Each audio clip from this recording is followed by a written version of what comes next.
તાલુકાના શહીદ ખારચિયા ગામે મારામારીની ઘટના બની। ઉપલેટા તાલુકાના શહીદ ખારચિયા ગામે મારામારીની ઘટના। શહીદ ખારચિયા ગામે દંપતી ઉપર પાડોશમાં રહેતા 4 થી 5 લોકોએ કર્યો હુમલો। હુમલામાં દંપતીને પહોંચી ગંભીર ઈજા।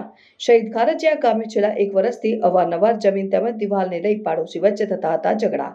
શહીદ ખારચિયા ગામે માત્રા પીરના મંદિર પાસે પાડોશી વચ્ચે મારામારી। 4 થી 5 અજાણ્યા શખ્સો દ્વારા કરશનભાઈ બગડા 64 વર્ષીય અને શાંતાબેન બગડા 62 વર્ષીય દંપતીને લાકડી તેમજ પાઇપ વડે તીક્ષ્ણ હુમલો કરતા દંપતી ગંભીર ઈજાગ્રસ્ત।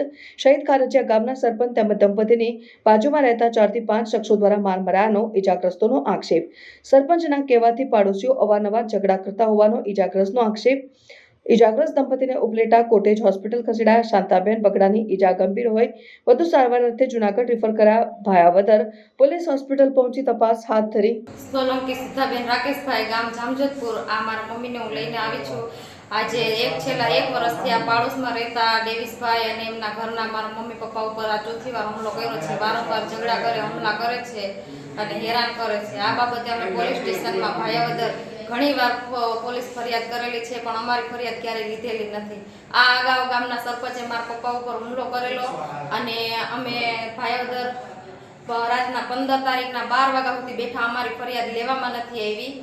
પછી અમે રજીસ્ટર રેડી કર્યું, કોઈ લોકો અમારું ભાયાવદર પોલીસ સ્ટેશનથી અમારા તરફથી કોઈ ન્યાય અમને મળ્યો નથી। એને કારણે આજે મારા મમ્મી પપ્પા ઉપર જીવલેણ હુમલો કર્યો છે। સરપંચ કોણ છે? સરપંચ બોધુભાઈ ને આ બીજા માણસો મારવાળા ડેવિસભાઈ, કુંદનબેન અને એના મમ્મી શારદાબેન ને ડેવિસના પત્ની અસ્મિતાબેન। અને આજે હુમલો કરવામાં એના ડેવિસના મામા અને બધા કેટલા લોકો આવીને 6-7 જણાએ મારા મમ્મી પપ્પા ઉપર જીવલેણ હુમલો કર્યો છે।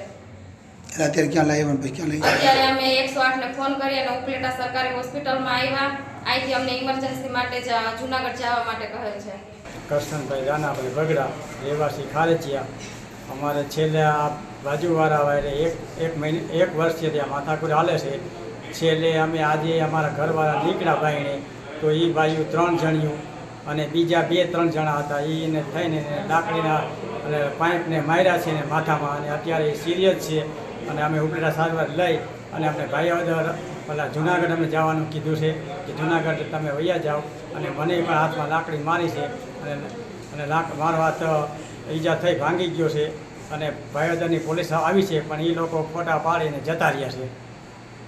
અને આ રીતે કાંઈ કાર્યવાહી થતી આ માટે અમે એસપી સાહેબ પાસે ગયા, ભાઈઓદર પોલીસ સ્ટેશનમાં ગયા છીએ। ધક્કા ખાઈ કાંઈ થઈ ગયા છે 1 વર્ષ થયા, પણ કાંઈ આમાં નિરાકરણ આવતું નથી। અને એના મળતિયા બધા સરપંચ છે અને આ તે ગામ એ બધા એને ઉશ્કેરે છે અને અમારી માટે ધરા ઝઘડા કરે છે। અને આમાં સરપંચને એકતરફી વાતાવરણ ઊભું કરી અને હુમલો એના દ્વારા થયો છે અને વારે ફેરા હુમલો કરાવે છે આવી રીતે। આમ એટલે અમને આ માટે તો અમારે શું કરવું, પોલીસ આમાં ધ્યાન દેતું નથી ને આવીને ફોટા પાડીને જતા રહ્યા।